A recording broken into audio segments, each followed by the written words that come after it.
Bonjour tout le monde, bienvenue à ce nouvel épisode du podcast L'État financier. Donc encore une fois aujourd'hui en compagnie de mon collègue Gabriel. Salut tout le monde, salut JP.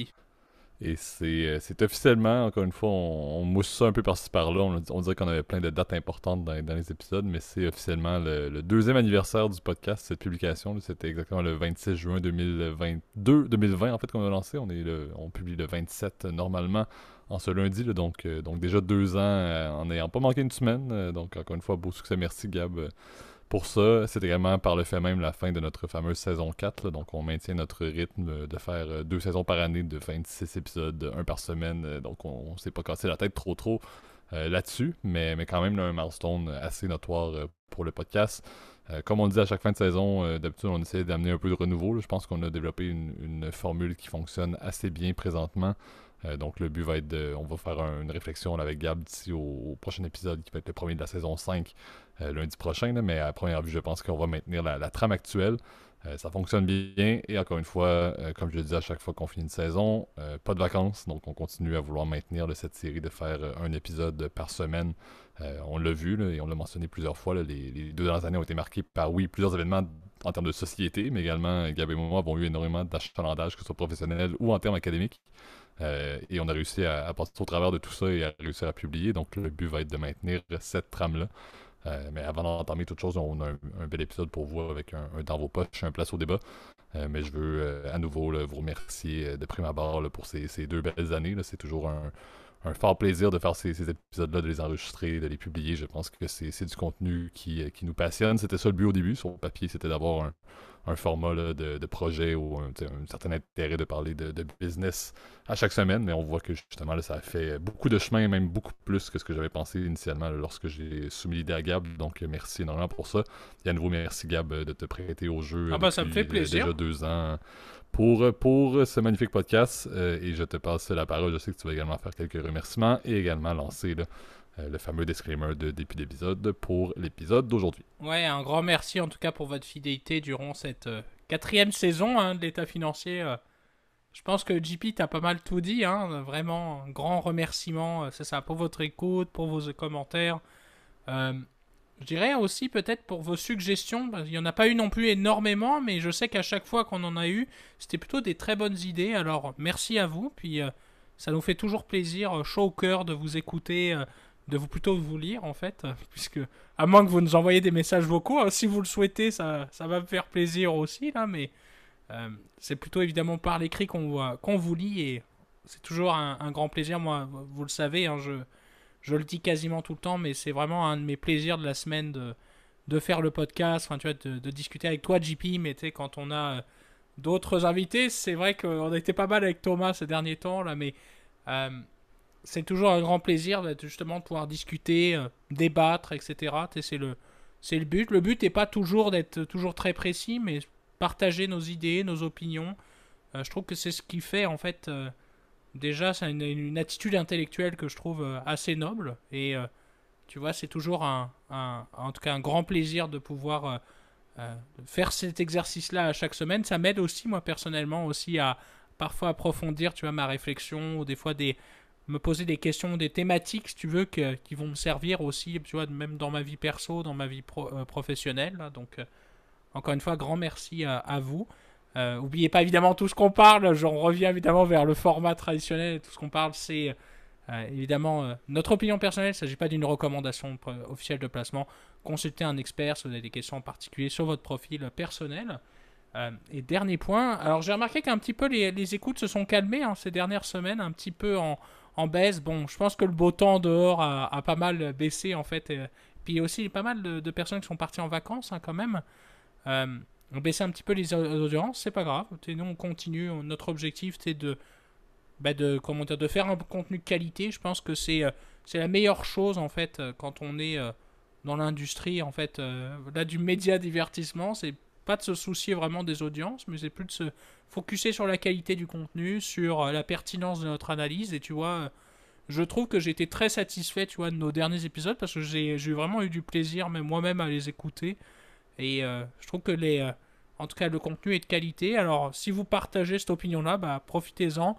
Dites-le nous en commentaire. Puis, si vous avez des pistes d'amélioration, comme vous le savez toujours, donnez-les nous. Puis, ça nous fera plaisir nous adapter. C'est votre podcast aussi, hein. Vous savez qu'on est là aussi pour s'améliorer pour vous, hein. Donc, soyez pas timide et venez rentrer dans la discussion.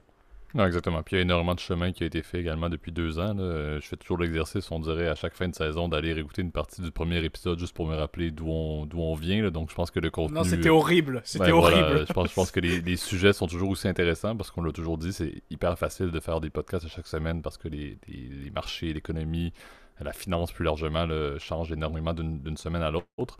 Mais on le remarque également là, beaucoup. Je pense que la manière de discuter a beaucoup évolué par rapport à l'époque où, encore une fois, nous n'étions clairement pas voués à être des podcasteurs émérites lorsque nous avons commencé. Je pense que ça s'est amélioré avec le temps, ce qui rend, encore une fois, la fluidité là, des sujets et surtout là, des interactions qui transcendent le podcast de plus en plus pertinent. Là. Donc, merci tout le monde. Lançons là, ce magnifique podcast pour terminer la saison 4 et célébrer là, ce 2 ans déjà avec le premier segment dans vos poches. Parfait. Donc on ressort effectivement là, l'un des segments sources qu'on ne fait pas assez souvent. C'est certain que avec l'évolution là, des bourses, c'est facile de parler des marchés. C'est un petit peu le cas, encore une fois. Là, on le vire un peu un mix au son de la cloche dans vos poches. Mais on veut se poser un peu la question. Là, on pourrait entamer avec une question quand réinvestir dans les marchés. On pourrait même extrapoler un petit peu sur quoi faire dans les marchés actuels.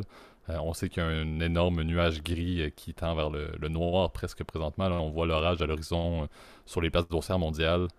On sait d'une semaine à l'autre passe, on ne sait pas trop qu'est-ce qui s'en vient, mais on voit encore une fois la performance de plusieurs titres, plusieurs indices qui avaient très bien performé dans les 2 dernières années continuer à prendre un peu l'eau et on sait là, d'un mois à l'autre avec les semaines qui passent extrêmement vite d'été et de beau temps, mais surtout les semaines entre chaque annonce de notre cher monsieur Powell aux États-Unis.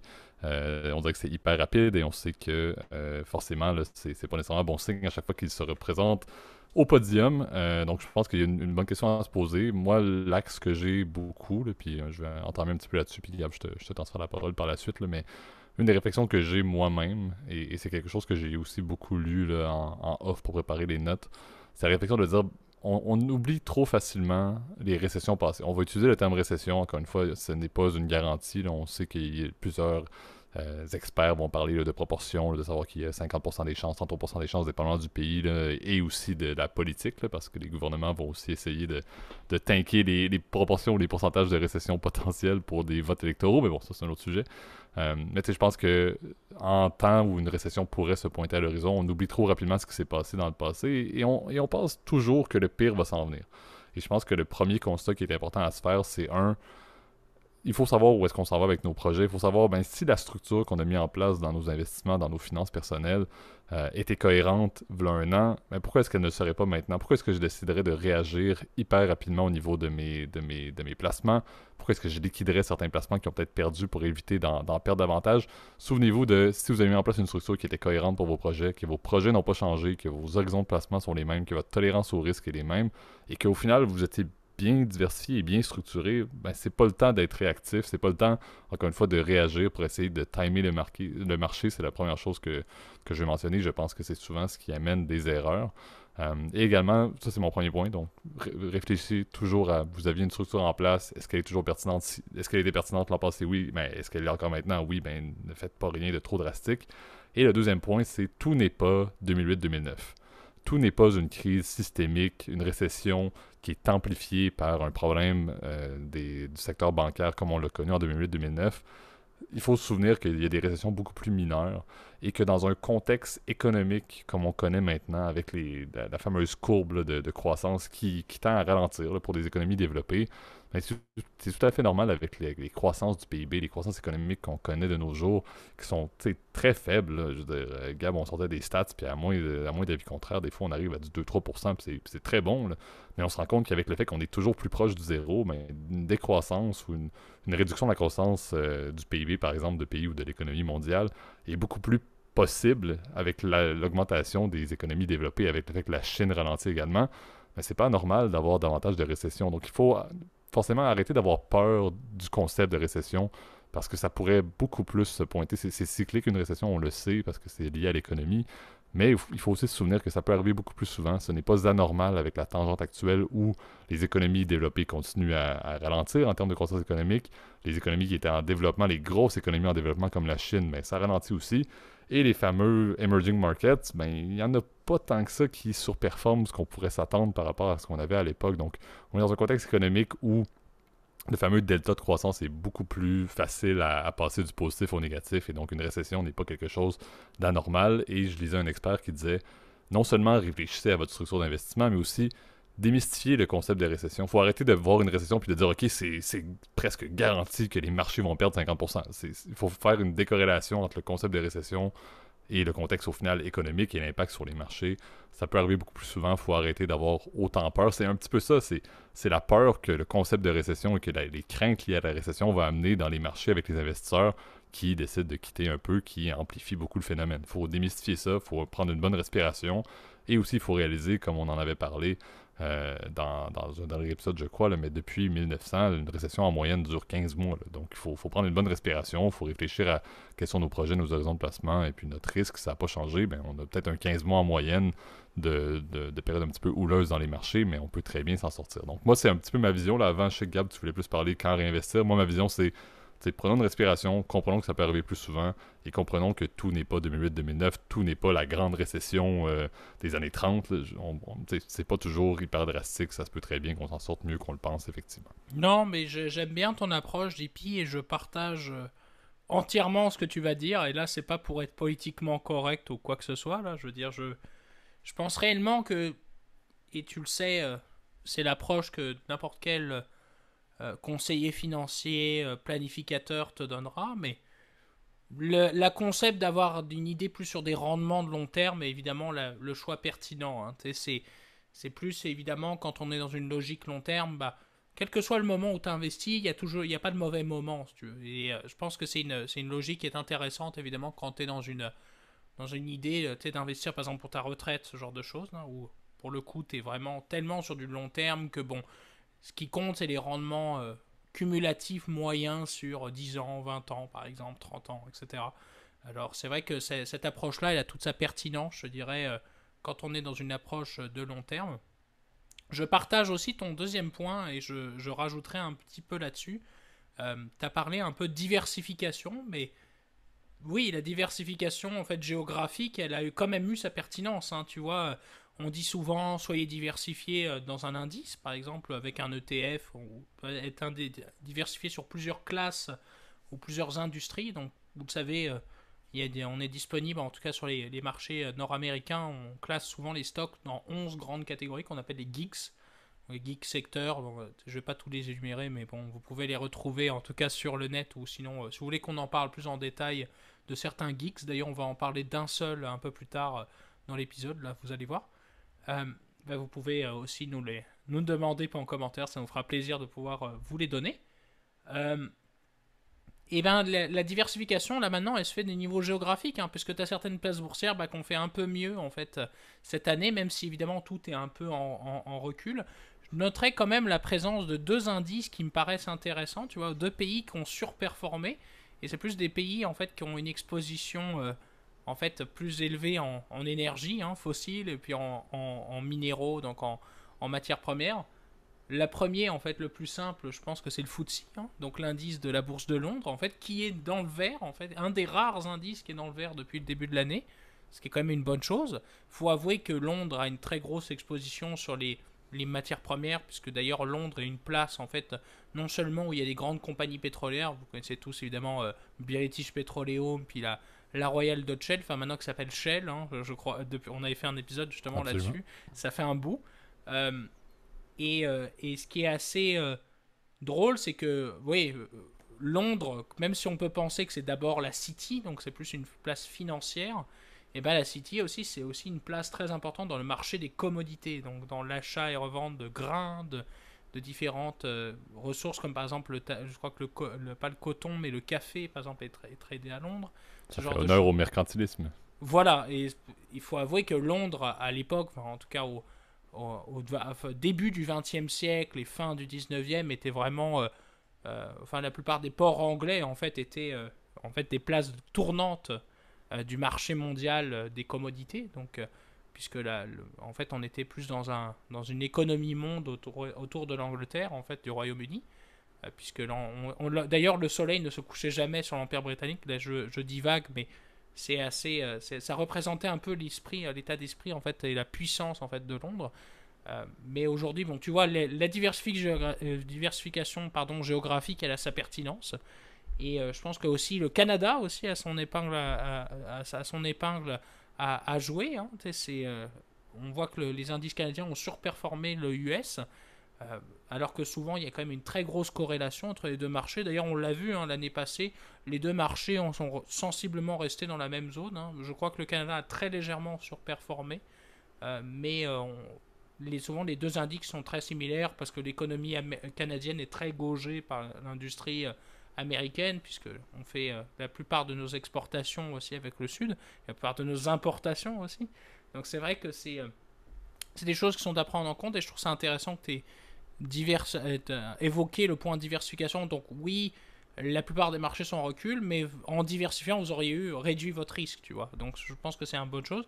Et la question, en fait, pour répondre en fait plus à la question en termes de timing pur et d'un, bah, en fait, il n'y a pas de solution, on va dire, magique. Hein. C'est clair que on est dans une situation, en fait, chaque nouvelle, surtout les nouvelles en termes de politique monétaire, politique fiscale, politique économique, de relance économique, politique, on va dire, hard power, donc avec ce qui se passe en Ukraine, mais potentiellement ce qui va se passer à Taïwan, on n'en sait rien, mais bon, on est assez peu confiant. Hein. On sent qu'il y a des tensions de plus en plus importantes à travers le détroit de Taïwan, donc entre la Chine continentale, donc la République populaire de Chine, et la République de Chine, donc Taïwan. Donc il y a énormément de tensions et qui font qu'aujourd'hui, on se pose des questions. Le positionnement en fait sur les marchés est complexe et même les plus gros acteurs en fait de l'industrie sont dans une attitude qui est assez drôle et paradoxale, qui est de dire en fait I don't know, tu vois, c'est malheureux, mais c'est très difficile de trouver des sources de rendement excédentaires ou un très bon timing en ce moment. Euh, Même si malgré tout, il faut être conscient, et là je te rends la parole juste après ça, JP, les marchés intègrent l'information. Quelque part, tout le monde sait que la récession se profile de plus en plus. On sait que ça commence à se profiler de manière à une très haute probabilité, que l'économie américaine va en prendre un choc, que la politique monétaire de la Fed étant tellement brusque sur quelques mois, et ben qu'il se peut que ça pète et qu'on ait des prix d'actifs qui se cassent la gueule. On le sait tout ça. Mais la question, c'est quand est-ce qu'on va pouvoir réinvestir. Ben moi, je pense quand même qu'on va avoir un peu plus de clarté, si tu veux, à partir en fait à la fin de l'année, en fait, où on aura déjà un peu plus d'état d'idée. Quelle est la situation de la politique monétaire de la Fed? Quelle est, on va dire, la position aussi en termes géostratégiques au niveau de l'Ukraine? On aura beaucoup plus d'idées en fait déjà là-dessus. Et là, rendu là, les actifs reflèteront déjà la valeur espérée future en fait des cash flows et donc, je dirais, plus de la rentabilité de ces entreprises-là. Effectivement. Puis, tu sais, je pense un des points qu'il faut se souvenir, c'est, encore une fois, tu l'as bien dit, le fait, le market timing, c'est la même chose que d'aller au casino ou d'acheter un billet de loterie, là, donc à prendre avec un bon grain de sel. Il y a un point également, une stat que je voyais beaucoup là, qui disait que depuis 1927, si quelqu'un avait mis $100 dans le S&P 500 dans un indice qui réplique le S&P 500, la personne se retrouverait avec 16 800 $ US aujourd'hui. Alors que si la personne avait manqué en faisant du market timing ou en vendant un petit peu dans les périodes où c'était un peu houleux au niveau des bourses, ce même 100 $ là investi en 1927 aurait valu 5 576 si cette personne avait manqué seulement les 10 meilleures journées boursières à cause de problèmes de market timing. Donc ça montre un petit peu qu'encore une fois, le fait de prendre une bonne respiration, le fait de voir où est-ce qu'on se situe, le fait de ne pas s'inquiéter tant que ça est une bonne stratégie, tu l'as dit. Dans la même logique qu'on le mentionnait, si on a une récession qui est officielle, on sait que ça peut durer en moyenne 15 mois, comme tu l'as dit, si on attend la fin de l'année, on a déjà une bonne partie de ce fameux 15 mois-là qui pourrait avoir eu lieu. Donc ça aide déjà beaucoup à avoir un peu une idée de où est-ce qu'on s'en va, est-ce qu'on est dans un contexte récessionnaire qui va être long ou qui va être plus court, encore une fois, 15 mois étant une moyenne.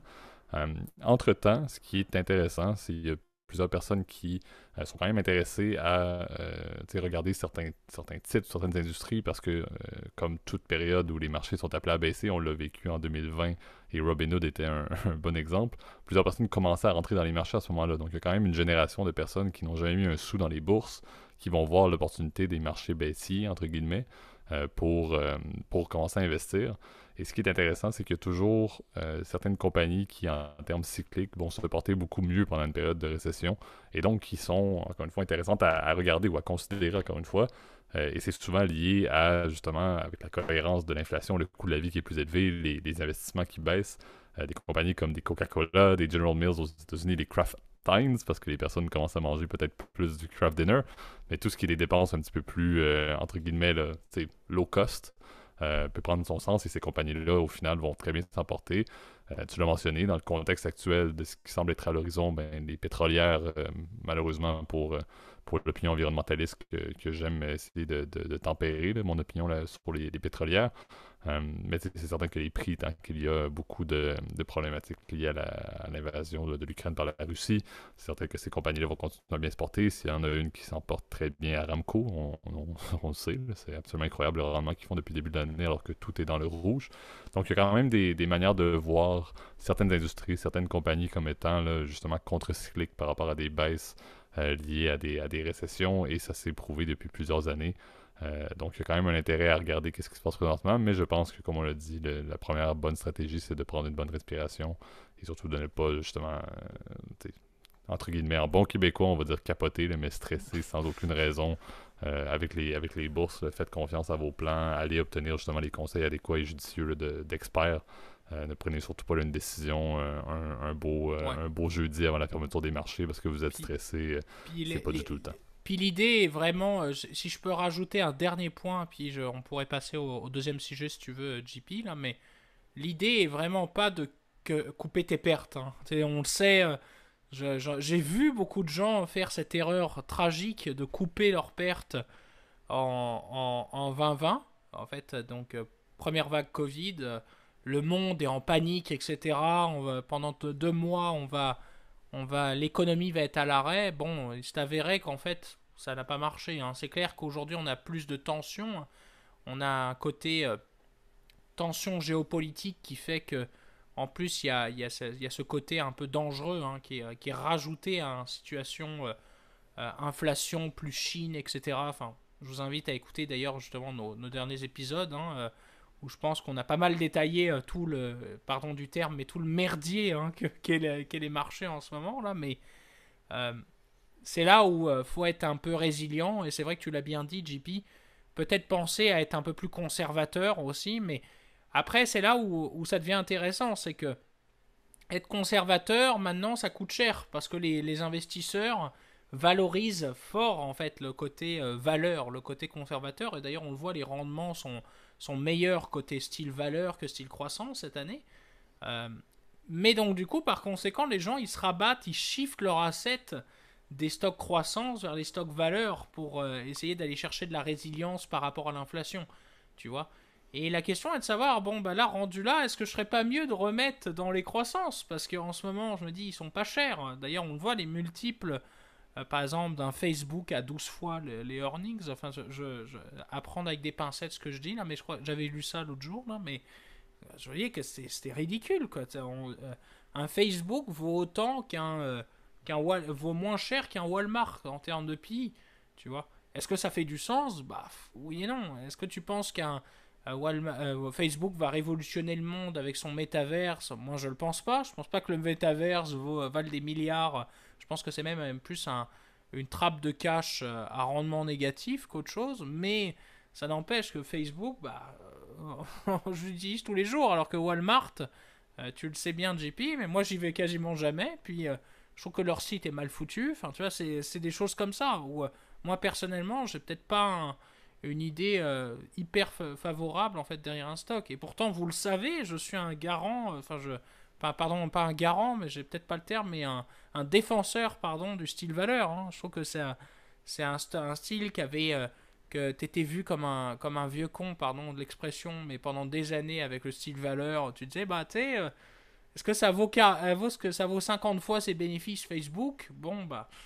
tu vois, t'étais un peu vu comme un idiot, mais aujourd'hui, maintenant, tu te sens un peu plus malin. Donc, je pense qu'il faut être résilient, mais sur le long terme, tu vois. C'est plus ça, en fait. Soit il Ben, faut se fier. effectivement, il faut pas oublier qu'une récession, en termes boursiers, c'est un petit peu un déraillement. À un certain point, il n'y a plus grand-chose qui est vraiment valorisé forcément sur la bonne manière, parce que, encore une fois, il y a beaucoup trop d'émotions et beaucoup trop d'émotivité dans les marchés.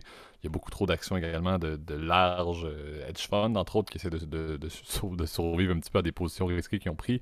Donc, je pense que c'est une période où il n'y a pas vraiment beaucoup de cohérence et qu'il y a beaucoup de flux qui ne sont pas du tout basés sur la performance réelle des compagnies. Et c'est là où ça va reprendre à un certain point les rails. Maintenant, c'est d'être bien positionné, soit dans votre stratégie ou pour ceux qui ne sont pas investis, mais de vous positionner adéquatement si vous êtes intéressé à rentrer dans les marchés. Là. Et à mon avis, puis excuse-moi, je rajoute un dernier point, là, tu vois, j'ai pas mal d'inspiration, hein, mais c'est à mon avis dans ces périodes-là justement qu'on voit le vrai talent d'un gestionnaire, qu'on est capable de voir toute la pertinence de l'approche active, en fait, de l'analyse, on va dire, plus approfondie des stocks. Alors que quand tout va bien, bah, c'est souvent là, en fait, les gestionnaires actifs sous-performent, hein, parce que on sait que le marché a un certain niveau d'efficience, etc., que la diversification via un index souvent surperforme par rapport à quelqu'un qui essaie désespérément de battre le marché, hein. Mais j'ai l'impression que là, maintenant, on est plus dans le contraire. On est justement quand les choses vont mal, bah, c'est là où toute l'analyse et toute le fait d'approfondir ton analyse a sa pertinence. Et c'est là où je pense qu'il peut y avoir des belles opportunités. Alors même si au final, il y aura des rendements négatifs, la question est de savoir, encore une fois, par rapport à l'indice, est-ce que je sur ou sous-performe? Et là, la question, le timing va être important, effectivement, pour déterminer ce taux de rentabilité, si on peut l'appeler comme ça, même si le terme, tu m'excuses, JP, est pas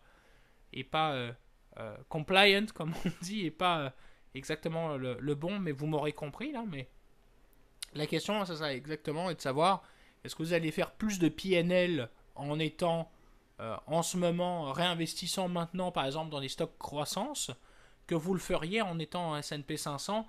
Bah moi, mon petit doigt me dit que si vous timez adéquatement, et moi ça c'est mon opinion personnelle, encore une fois je souligne ce trait-là, normalement on aura un peu plus de vision là-dessus au niveau en milieu, enfin en tout cas en milieu fin d'année, où on saura un peu plus dans quel est l'état de l'économie, l'état, on va dire, plus de côté Ukraine. Donc moi je dirais attendre à partir de ce moment-là, ça me paraît adéquat, avant de réinvestir tout dans le stock market, qui pour le coup on sait à ses risques, ses rendements, mais aussi ses risques. Hein, Exact. Donc, profiter de l'occasion. La conclusion à la question, c'est surtout, moi, je vois profiter de l'occasion pour lire. Encore une fois, ça devient des cas d'école dès qu'une récession se termine. Là, donc, profitez-en. Ça reste une très belle opportunité d'en apprendre énormément, même si ça n'implique pas beaucoup d'action au final. C'est quand même un très bon moment pour lire, pour s'éduquer et pour justement voir quel est l'impact. Parce que, comme je l'ai dit, c'était, je pense, la première phrase que j'ai fait dans le segment. On oublie malheureusement trop rapidement les impacts réels d'une récession. On les amplifie toujours. Donc, c'est très important d'apprendre, c'est très important d'en profiter. Et encore une fois, peu importe ce qui se passe dans les prochains mois, on va être là pour en parler et pour le ouais, décortiquer puis parce ça, que c'est clé de bien comprendre pour la prochaine fois parce qu'on l'oublie trop facilement. À chaque 10 ans qui passe, par exemple, on l'oublie. Et malheureusement, c'est une grave erreur. L'émotivité remonte et on pense que c'est la fin, l'apocalypse se présente. ouais, sachant que c'est pas le crash de 2022, puis encore une fois, je termine là-dessus. Vraiment, cette fois-ci, je te jure, la crise de 2022, c'est pas la crise des années 30, là, on est loin de ça. Là. Exact. Donc, c'est ce qui conclut le premier segment. Passons maintenant à notre deuxième segment, le place au débat. Parfait. Donc on a un deuxième segment, encore une fois, opinion. Je pense qu'on va être un petit peu dans le même sens. Ça sera à voir. Je veux premièrement saluer et lancer des fleurs à un individu que je respecte énormément et que j'applaudis depuis plusieurs mois. Vous me connaissez, Monsieur Warren Powell. Buffett. Félicitations, Monsieur Powell. Honnêtement, vous faites un très bon travail. Je dois quand même leur soulever. Le deuxième sujet, c'est de parler. Il y a eu annoncé justement aujourd'hui une hausse des dividendes de plusieurs grandes banques américaines. Et c'est de voir est-ce que c'est rassurant, ce que les grandes banques américaines haussent leurs dividendes de cette sorte-là. Pour vous faire ça simple, qu'est-ce qui s'est produit, qu'est-ce qui a entraîné cette hausse-là? Là? Il y a des banques qui ont fait quand même des hausses de plus de 2,5% et même plus dans certains contextes, dépendamment de la grosseur de la banque, bien évidemment. Mais c'est le fait que la Banque centrale américaine, la Fed, et leur fameux stress test, là, justement, de la capacité des banques là, à devoir maintenir un certain niveau de liquidité. Là.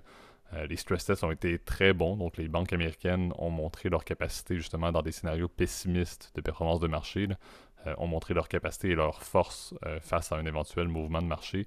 Et la Fed a autorisé justement à ce que des seuils de liquidité soient maintenus en deçà de ce que les banques avaient justement dans les coffres, avaient en liquidité relativement courante. Et donc, qu'est-ce que les banques font dans ce temps-là? Comme on en parlait en première partie, là, c'est du valeur, le secteur banking. Donc, les banques en ont profité justement pour prendre une partie de ce gap-là et le redonner en dividende ou en stock buyback. Donc, c'est pour ça que je salue Powell. Donc, les stress tests, encore une fois, il semble que les stress tests de 2022 étaient plus stricts encore que 2021. Donc, c'est rassurant. Ce n'était pas un passe-droit non plus pour les banques, mais de savoir que le secteur financier américain se porte bien, se porte assez bien pour passer des stress tests pessimistes, très stricts, dans un contexte où la Fed sait très bien qu'est-ce qui s'en vient. Moi, personnellement, et à la question que je l'ai mentionnée, est-ce que la hausse des dividendes des banques américaines est rassurante? Moi, je trouve ça très rassurant.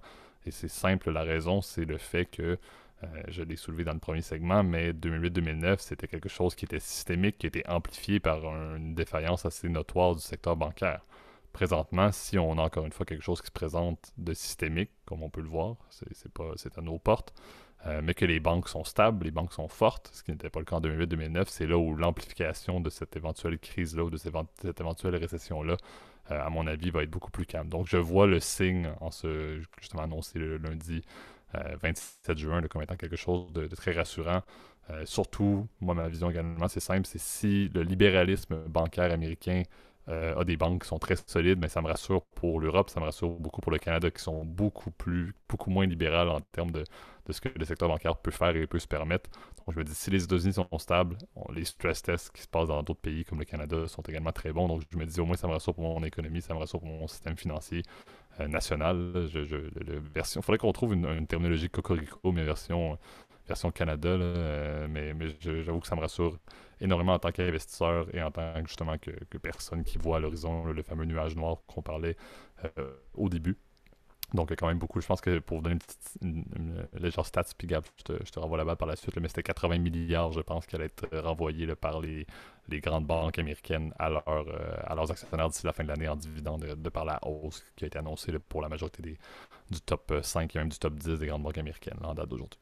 Ouais, après, l'histoire de donner des dividendes, etc., on en avait déjà un petit peu survolé dans les épisodes je pense qu'on avait dédiés justement sur justement les dividendes ou les stock buybacks. Je me souviens, on avait fait un épisode là-dessus qui pour le coup est toujours d'actualité. Hein.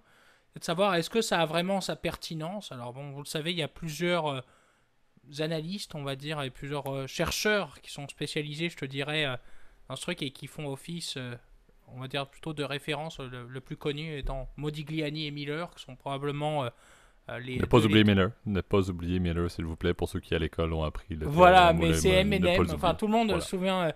se souvient Eminem que pour se souvient, donc Modigliani et Miller, mais pas le rappeur évidemment bien connu de Détroit que évidemment tout le monde connaît là, mais bon. Modigliani et Miller sont peut-être les deux chercheurs qui ont le plus révolutionné la finance corpo telle qu'on la connaît aujourd'hui. Hein. Donc c'est de là qu'on déjà déterminé que, par exemple, par le passé, la structure de capital n'avait aucun intérêt, en fait, que ce soit financé avec de la dette ou avec de l'équité, ça change rien, en fait, fondamentalement. En ignorant une chose, c'est les taxes et les coûts de détresse. Ça, je vous invite peut-être à re-regarder. Peut-être on n'avait pas fait trop d'épisodes là-dessus sur la finance corpo, parce que c'est peut-être un sujet un peu moins connu, un peu moins casual, je dirais, à aborder. Mais ça reste tout de moins intéressant. Et Modigliani Miller avait prouvé en fait par le passé qu'en fait, bon, le dividende en soi n'a pas vraiment d'intérêt parce qu'en fait les gens peuvent se créer eux-mêmes leurs dividendes en fait en revendant leurs actions tout simplement. Parce que tu peux dire bon, au lieu de me payer un dividende, moi je souhaite sortir de l'argent de la compagnie, bah, j'ai juste à revendre mes shares à quelqu'un d'autre, puis au moins c'est ça. Puis quelqu'un qui reçoit un dividende puis qui en veut pas, il a juste à racheter des actions de l'entreprise, tu vois. Donc c'était un peu l'argument. Alors même si cet argument était un peu détruit par la fiscalité, parce qu'il y a un aspect en termes d'aspect fiscal, c'est un peu différent. Bref, je ne veux pas trop parler là-dessus. Et c'est vrai que bon, la question est de savoir est-ce que ces dividendes-là ils créent de la valeur, est-ce qu'ils permettent de d'aller générer un rendement supplémentaire. Bon, on a l'impression quand même que le secteur bancaire, depuis le début de l'année, en fait, est en grande difficulté, comme la plupart, en fait, du secteur. Je pense qu'aussi, il a tellement bien performé aussi récemment, en fait, depuis le début de la pandémie, on a l'impression qu'il y a eu un énorme boom au niveau du côté fintech, côté de l'investment banking. On sait que ces marchés de capitaux ont été des segments extrêmement rentables pour la plupart des grandes banques américaines, notamment JP Morgan, peut-être la plus connue, hein, mais Goldman Sachs aussi, on sait Morgan Stanley aussi, qui est une des très grandes banques d'investissement américaines. Donc les trois ont énormément gagné dans ce marché de capitaux. Là. D'ailleurs, on a vu que, c'est une autre actualité que je voulais te partager, JP, que je trouve qu'il symbolise un peu tout là, au niveau de la santé du secteur financier. Alors oui, le secteur financier va bien, puisque justement, il permet d'aller générer ces dividendes-là, mais en même temps, il a perdu 33% depuis le début de l'année. L'indice, en tout cas, j'ai regardé un ETF, par exemple, de Financials, là j'ai regardé, Bank of America, qui quand même a perdu énormément depuis le début de l'année. Hein. Donc ce qui veut dire quand même que ça ne fonctionne pas très bien. Mais en attendant, alors que le S&P avait perdu 18%, je crois, à peu près, à la date où on se parle. Ce qui fait que, en ce moment, il y a quand même une certaine pression surtout sur le rendement sur le capital investi, parce qu'on sait que les banques, elles ont cette espèce de côté de rendement constant, mais la question, c'est leur sensibilité par rapport au taux d'intérêt. Et on sait que la croissance était très élevée, par exemple, en tout cas dans l'industrie de l'investment banking. C'est plus d'actualité, les marchés de capitaux sont vraiment à froid. On en avait parlé dans l'actualité du VC, mais je trouve que le point fait toujours sens, par exemple dans l'activité buyout, on sait qu'il y a une autre activité importante. L'activité conseil, c'est vraiment ralenti. Toute l'industrie des SPAC est au ralenti depuis quelques mois. Les fusions-acquisitions sont un peu au ralenti, même si on a eu quelques-uns, mais on sait que les IPO se sont ralentis. Enfin, tu as tous ces deals-là, le deal flow sont est un peu à l'arrêt depuis quelques temps, et ce qui fait que on a moins d'opportunités, en tout cas pour les investment bankers, de générer des frais énormes, parce que vous le savez, c'est un peu le nerf de la guerre. C'est ce qu'on charge en fait aux clients. Hein. C'est un peu comme ça que ça fonctionne, en tout cas dans cette industrie-là. Et c'est là où j'ai un peu peur que, oui, tu génères du dividende, mais est-ce que tu as autant de stabilité? Moi, je pense oui, mais je pense quand même que les rendements précédents étaient surévalués. Tu as une surévaluation un peu... on a comparé les banques à des fintech, en fait, et ce qui fait qu'aujourd'hui, on est dans des rendements qui sont un peu moins intéressants en ce moment. En revanche, je pense qu'aujourd'hui, tu as quand même pas mal d'opportunités d'investissement qui se génèrent dans ce secteur-là. J'en parlais justement aujourd'hui à quelqu'un que je ne citerai pas, là, mais je trouvais ça intéressant de ce point-là, je trouve que ça a toute sa pertinence. Justement, c'est bien que j'ai sorti ces stats-là, là, mais en tout cas, il y a quand même énormément d'entreprises, par exemple du secteur financier, notamment en assurance, qui sont très intéressantes. On sait qu'elles bénéficient de la hausse des taux, parce qu'elles gèrent des actifs qu'ils investissent souvent dans le bond market ou dans le money market, donc qui sont vraiment contents pour le moment, en ce moment, pour l'effet réinvestissement. On sait que l'effet réinvestissement est très bon en ce moment pour les compagnies d'assurance, puisque tu vois même les mortgage rates augmentent, les treasury rates augmentent, tu vois, c'est assez incroyable comme période, en tout cas pour réinvestir dans le bond market. Ça. Bon, par contre, si tu en avais déjà précédemment des obligations, c'est un peu caca. Mais tu vois, tu as quand même énormément de banques qui se tradent à des multiples tout à fait intéressants, en dessous en fait de leur multiple price to book. On sait que d'habitude, les banques, on les évalue sur... en tout cas, les entreprises traditionnelles, on les utilise sur le PE ratio et sur le EV/EBITDA, qui sont les deux ratios principaux utilisés en valuation. Et bien là, maintenant, on bouge en fait au niveau des banques au PB, parce que ne génèrent pas vraiment d'EBITDA, les banques. C'est assez compliqué à évaluer. Je vous en parlerai peut-être dans un autre podcast, là, mais en termes de ratio PB, on est en dessous de 1, ce qui fait que le stock est assez intéressant, en fait. C'est une petite règle du pouce qu'on peut utiliser, en tout cas dans l'évaluation des banques. C'est utiliser un PB de 1. Est-ce que c'est en dessous? C'est quand même assez intéressant. Et je pense que pour le coup, il y a quand même pas mal de banques qui sont en dessous ou très légèrement au-dessus de ce 1 fois. Ce qui fait que peut-être que l'effet réinvestissement peut être intéressant. Vous voyez, on a parlé du timing sur le marché. Là, Donc, je pense qu'il y a quand même beaucoup de choses. Donc non, l'industrie, les dividendes qui augmentent, je pense pas que ce soit une bonne nouvelle ou une mauvaise nouvelle, mais je pense que ça signale quand même potentiellement qu'il peut y avoir des opportunités en fait sur le marché en fait en ce moment pour réinvestir justement une fois que ces dividendes seront versés, pour réinvestir dans le stock market, en tout cas du côté du secteur financier là. Effectivement, moi je le vois surtout, là, encore une fois, moins dans l'axe que tu apportes sur le fait d'avoir des opportunités en termes d'investissement dans le secteur bancaire, mais je vois beaucoup plus le fait, encore une fois, que les dividendes sont en hausse, non pas que les banques n'ont pas la capacité de créer de la valeur ou qu'il n'y a pas forcément d'opportunités, mais plus s'ils peuvent se permettre ça alors qu'on est au tournant de ce qui peut s'avérer être une récession plus de 10 ans là, depuis la dernière qu'on a vécue, la dernière crise économique qu'on a connue. Encore une fois, ça me rassure surtout sur le fait que le secteur financier, le système, l'industrie financière, oui, est plus modéré en termes de performance, tu l'as dit, là, les 2 dernières années, les analystes ont boosté ça et puis c'était attendu. Là. Pandémie allait se terminer, que ce soit ce qui se passe présentement, le contexte géopolitique qui est très problématique, les banques n'allaient pas réussir à conserver là, une croissance assez épouvantable de leur performance. C'était impossible, donc ça c'est sûr que il y avait une modération qui s'en venait. Mais je me dis si, en sachant très bien qu'est-ce qui se passe, les stress tests d'une banque centrale comme la Fed ont été passés haut la main, je me dis, ben ça me rassure au moins sur le fait que, encore une fois, on ne va pas tomber dans une pente fatale avec le secteur financier qui, en bon anglais, qui collapse, comme on l'a connu dans certaines autres récessions slash crise économique du passé. Donc c'est surtout sur cet axe-là. Est-ce que je crois, encore une fois, que l'investissement dans les banques, en tant que dans les titres bancaires présentement est intéressant? Ben pas forcément. La performance d'ici la fin de l'année du secteur bancaire ne sera pas bonne. À moins d'un revirement de situation assez drastique, mais je veux dire, au moins, ça ne sera pas non plus l'apocalypse complet et ça ne sera pas non plus là, une défaillance du système financier parce que les banques, encore une fois, comme on l'avait connu dans le temps des fameux de la crise des rates aux États-Unis en 2008-2009, qui a eu une expansion assez partout au final.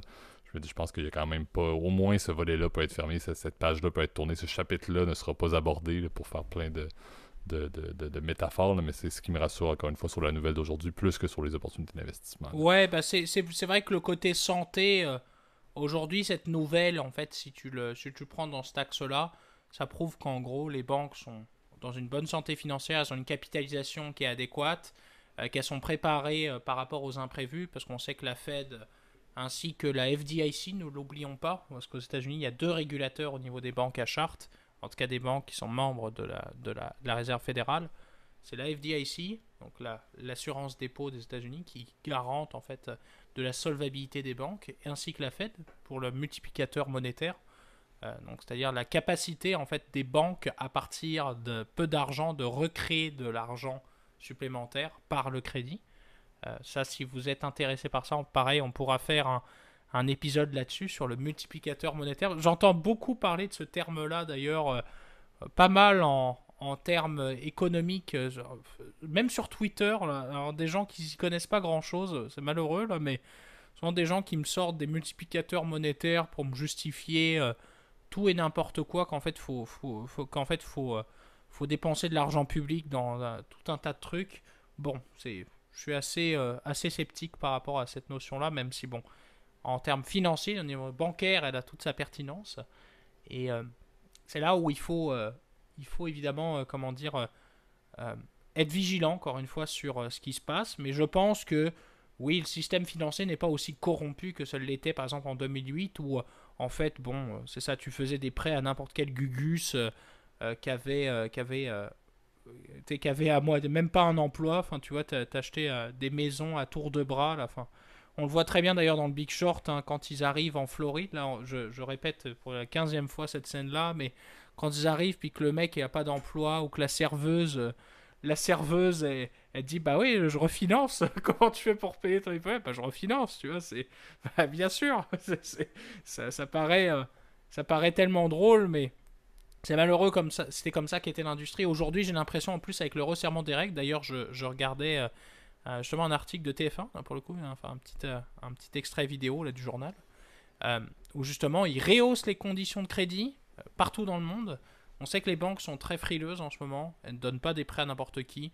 Donc oui, c'est plutôt une bonne nouvelle de ce point de vue-là. Je pense qu'on est prêt à rendre l'antenne JP. Désolé pour avoir pris beaucoup du temps de parole encore une fois là. Absolument. Donc, c'est effectivement ce qui conclut cet épisode, la fin de la saison 4, ce deuxième anniversaire. Donc, merci Gab. Je vais faire le disclaimer effectivement là, pour ta contribution là, en presque. On n'est pas proche de l'heure, là, mais on dirait que tu as fourni du contenu aujourd'hui. J'étais inspiré, tu m'inspires, donc moi j'ai du contenu toujours. Hein. Donc, mais c'est important d'inspirer et d'expirer parfois pour effectivement ne pas nécessairement y aller all-in, comme on dit aussi en anglais et au Québec. Mais pour nos auditeurs, comme toujours, allez utiliser surtout YouTube. On voit encore une fois les statistiques sur YouTube sont intéressantes. Ça reste notre premier point de contact pour tout commentaire, suggestion. Donc n'hésitez pas à aller mettre vos commentaires là-dessus. On les lit assidûment. N'hésitez pas, par le fait même d'aller mettre le fameux like, d'aller vous abonner à la chaîne, d'aller mettre même la fameuse cloche de notification. Ça aide énormément. On voit que les épisodes qui ont justement là, beaucoup de commentaires et bien évidemment de likes vont être également référencés par le fait même. Donc ça, c'est toujours très important. Sinon, comme toujours, et comme tout bon podcast, vous pouvez nous retrouver là, sur la majorité des plateformes audio disponibles. Donc avec Apple Podcasts et Spotify et Overcast comme principal. Comme toujours, il y a maintenant les fameuses capacités de mettre un rating ou de mettre des étoiles. Donc, allez les mettre, ça nous aide également énormément. On vous l'a dit, que vous fassiez du bouche à oreille auprès de vos proches, de vos amis. Je pense que c'est la clé qui fait que le podcast, après 2 ans, est où il en est maintenant. Mais pour ceux, encore une fois, qui veulent également juste faire du référencement sans nécessairement faire du bouche à oreille directement, les étoiles, les commentaires, les likes, les abonnements sont vraiment le gage de votre appréciation et on l'apprécie encore une fois énormément. Donc d'ici la semaine prochaine, d'ici au lancement de la saison 5 et la continuité de notre séquence là, d'un épisode par semaine, je te souhaite, Gab, une très belle semaine et également à tous nos auditeurs. Merci, et parfait en tout cas la conclusion. Allez, ciao.